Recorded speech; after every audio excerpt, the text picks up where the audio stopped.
Hello guys, good evening to everyone. Welcome back to my YouTube channel. सबसे पहले आप सभी लोगों का बहुत बहुत धन्यवाद। मुझे ढेर सारा कमेंट्स और लाइक और सब्सक्राइब करने के लिए। मैं आशा करती हूँ कि इसी तरीके से आप लोगों का साथ मुझे मिलता रहेगा और मैं इसी एनर्जी के साथ अपने सारे वीडियोस हैं आप लोगों तक पहुंचाती रहूं। Thank you so much. आइए आज का टॉपिक हम अपना स्टार्ट करते हैं। 5S policy. 5S methodology mainly एक क्वालिटी टूल है जो किसी भी वर्क पैलेस को मैनेज करने के लिए यूज किया जाता है। 5S का जो यूज है वो हर जगह पे हो सकता है। ऑफिस के अंदर है, किसी इंडस्ट्री के अंदर है, किसी मॉल के अंदर है, कोई भी शॉप है वहाँ भी 5S का यूज होता है। मतलब कोई भी जगह ऐसा नहीं है जहाँ पे हम ये कहें कि 5S का इस्तेमाल नहीं होता।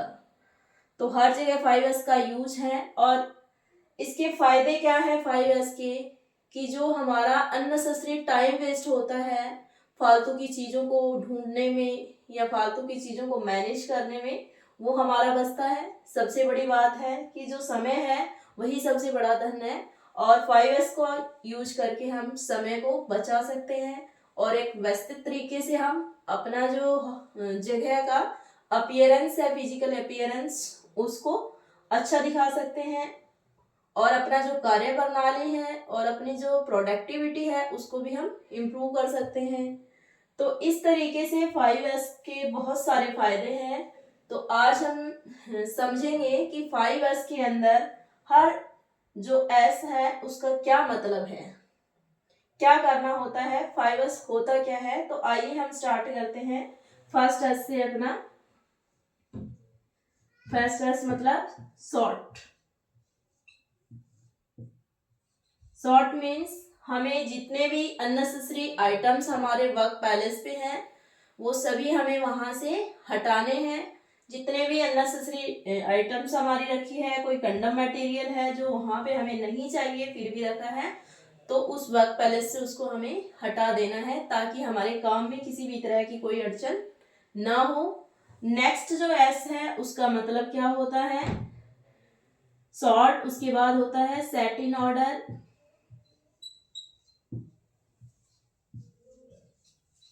Set in order.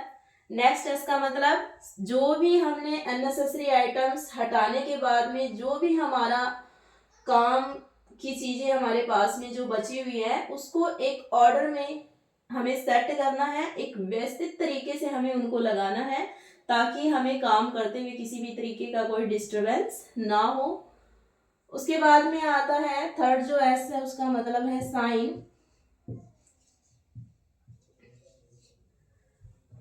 सारा जो मटेरियल्स है उसको ऑर्डर में सेट करने के बाद वहाँ का जो भी सरफेसेस है, वहाँ पे जो भी जगह है उसको हमें साफ सुथरा भी रखना है। तो उसके लिए हमें जो वहाँ की डस्टिंग है या जो भी सरफेसेस है उनको क्लीन करना है।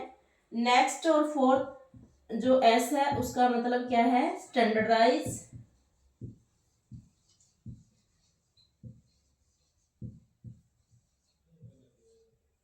स्टैंडर्डाइज मीन्स एक इस तरीके का स्टैंडर्ड हमें डेवलप कर लेना है।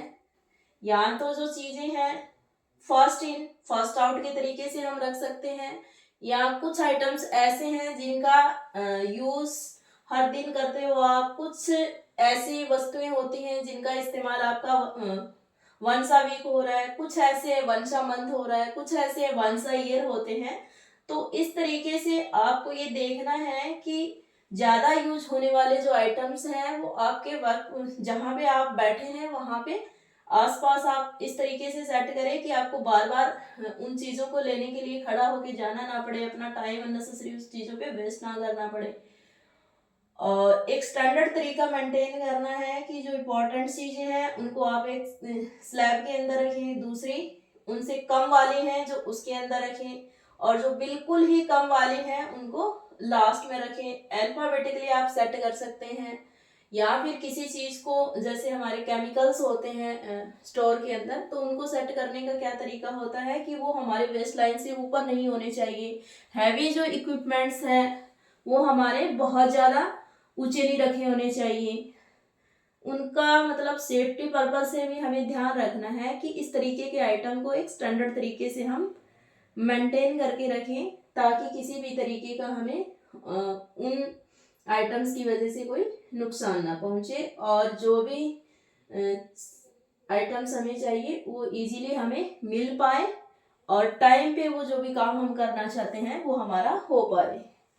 लास्ट जो स्टैंडर्ड है, मोस्ट इम्पोर्टेंट स्टैंडर्ड रहता है सस्टेन।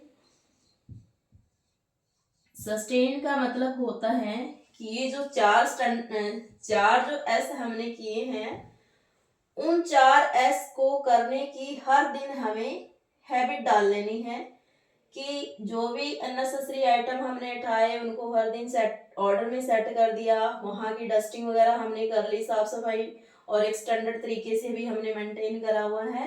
तो उस प्रोसेस को चारों एस को आपको डेली का मेंटेन करने की भी अभ्यास आपको करना है, ताकि जो भी चीज़ों को ढूंढने में, काम को करने में आपका जो टाइम कंज्यूम होता है उसको आप बचा सकें।